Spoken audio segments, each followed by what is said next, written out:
அந்த நாட்கள் மௌனிகாவுக்குள் ஒரு சிறிய மாற்றத்தைக் கொண்டு வந்தன.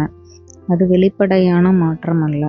ஆனால் அவள் மனதின் அடுக்குகளில் மெதுவாக உருவான ஒரு பிளவு. ஆதித்யன் அவளைத் தவிர்க்க முயல்வது போல தோன்றினாலும் அவன் கண்கள் அவளைத் தேடி நிற்கும் தருணங்களை அவள் கவனிக்காமல் இல்லை. அவன் பேசாமல் இருப்பதற்குள் கூட அவளின் இருப்பு அவனை எங்கேயோ குலைக்கிறது என்பதை அவள் உணர்ந்தாள். அந்த உணர்வு அவளை பயமுறுத்தியது. ஏனென்றால் அது அவளுக்குள் அவள் எதிர்பார்க்காத இடத்தில் தொடங்கி இருந்தது. ஆதித்யனுக்கும் அந்த மாற்றம் தெளிவாக தெரிந்தது. அவள் அருகில் இருக்கும்போது அவன் வழக்கமான அமைதி சிதறியது. அவன் மனம் கட்டுப்பாட்டில் இருக்க முயன்றது. ஆனால் அவள் ஒருவேளை சிரிக்கும் தருணம், அல்லது அவள் எந்த சத்தமும் இல்லாமல் வீட்டை நடத்தும் விதம் அவன் மனதின் அடுக்குகளை தட்டத் தொடங்கியது. அவன் இதுவரை வாழ்க்கையை ஒரு கடமையாகவே பார்த்தவன். ஆனால் அவள் அந்த கடமையின் நடுவே ஒரு உணர்ச்சியை விதைத்தாள். அதை ஒப்புக்கொள்ள அவன் இன்னும் தயாராக இல்லை. ஒரு மாலை வீட்டில் இருந்த அந்த அமைதி வழக்கத்தை விட கனமாக இருந்தது. வார்த்தைகள் இல்லாமல் அவர்கள் ஒரே இடத்தில் இருந்தார்கள். அந்த அருகாமை உடலளவில் பெரியதாக தோன்றவில்லை. ஆனால் மனதளவில் அது மிகுந்த அழுத்தத்தை உருவாக்கியது. ஆதித்யன் அவளை பார்க்காமல் இருக்க முயன்றான். ஆனால் அவன் கவனத்தை அவள் இருப்பே திருப்பிக் கொண்டிருந்தது. மௌனிகா அதை உணர்ந்தாள்.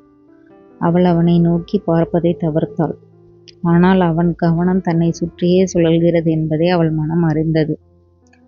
அந்த தருணத்தில்தான் மௌனிகா ஒரு உண்மையை தன்னிடம் ஒப்புக்கொண்டாள். அவள் அவனை வெறுக்கவில்லை. அவள் அவனை அலட்சியப்படுத்தவும் முடிவதில்லை. அவள் மனம் அவன் மீது ஒரு கேள்வியை எழுப்பிக் கொண்டிருந்தது. இது எங்கே கொண்டு போகிறது என்ற கேள்வி.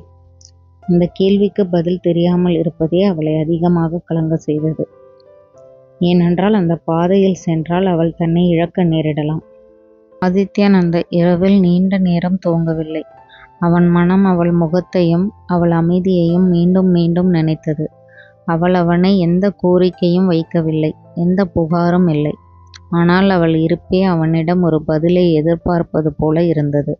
அந்த எதிர்பார்ப்பு அவனுக்குள் ஒரு பொறுப்பை விட அதிகமான ஒன்றை உருவாக்கியது. அது அவனை குழப்பியது. ஏனென்றால் அவன் இதுவரை உணர்ச்சிகளை கட்டுப்படுத்தி வாழ்ந்தவன். அவர்கள் ஒருவரை ஒருவர் தொடவில்லை.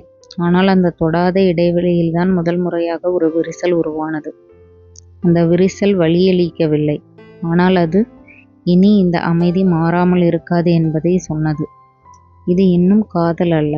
ஆனால் இது காதலுக்கு முன் மனமுடையும் முதல் தருணம். இந்த திருமணம் அவர்களை பாதுகாப்பாக வைத்திருப்பதாக அவர்கள் நினைத்தார்கள். ஆனால் உண்மையில் அது அவர்களை மெதுவாக ஆபத்தான உணர்ச்சிகளுக்குள் இழுத்து கொண்டிருந்தது.